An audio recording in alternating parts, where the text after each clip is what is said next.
Hello mga kaikit! Welcome to Maan's Moments! So, naimbagal daw tayo manan mga kaikit. Ang lulutuin natin for today ay ginisang ampalaya with itlog. Yes mga kaikit, super duper simple lang ng ating lulutuin.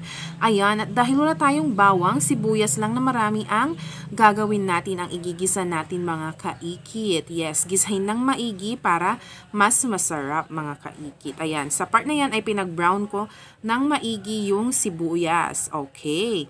So, as you can see mga kaikit ay, ayan, ginayat-gayat ko na yung ampalaya na yan mga kaikit at binabad ko siya sa may asin at tubig kasi naalis yung pait niya talaga mga kaikit. Try nyo yun. And then, afterwards ay igisa lang siya. Kiniwar-kiwar ko lang mga kaikit. Next one ay lagyan na natin siya ng paminta and any condiments na gagamitin ninyo. That's it lang mga kaikit. Depende na sa inyo. So, after that ay ikikiwar na naman natin siya.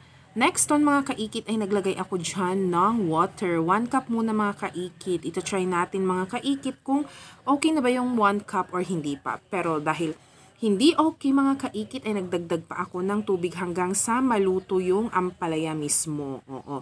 Nagdagdag na din ako dyan ng asin.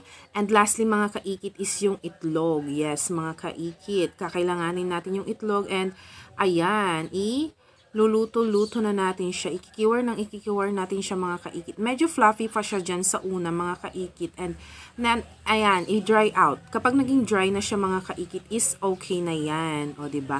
Mormoray lang ang mormoray lang ang kiwar ng kiwar mga kaikit. Haluin ng haluin hanggang sa maging okay na. Depende kung gaanong kadaming itlog ang gagamitin nyo mga kaikit.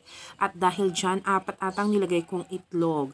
And that's it mga kaikit, ang ating ginisang ampalaya with itlog mga kaikit. Ma-share ko lang kanyayo.